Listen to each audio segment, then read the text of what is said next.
ایک حدیث میں آتا ہے کہ اللہ تعالیٰ اپنے بندے سے شکایت کرے گا، اے میرے بندے تیرے پاس مال تھا، میں نے تجھ سے مال طلب کیا تھا، میں بھوکا تھا، میں نے تجھ سے روٹی مانگی، تم نے مجھے کھلایا نہیں۔ بندہ کہے اللہ تو غنی ہے، تجھے بھوک، تجھے احتیاج۔ تو وہ جو میرا بندہ تھا جو بھوکا تھا،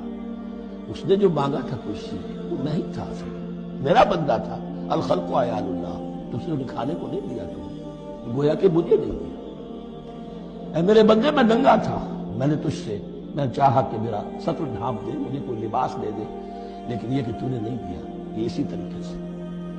تو سمجھ لیجئے کہ اللہ تو غنی ہے، جو دے رہے ہو سمجھ لو کہ اللہ کو دے رہے ہو، اور حلیم ہے، وہ حلم والا ہے، فوراً نہیں پکڑتا تمہیں۔ تم جو بھی کرتے ہو، جو دل سے اتری ہوئی شے وہ اللہ کے نام پہ دے دو، جو ردی چیزیں وہ اللہ کے نام پہ دے دو، تو اللہ تعالیٰ کی غیرت جو ہے اسی وقت اگر جوش میں آ جائے اور تمہیں پیس کے سرما کر دے وہ، تو وہ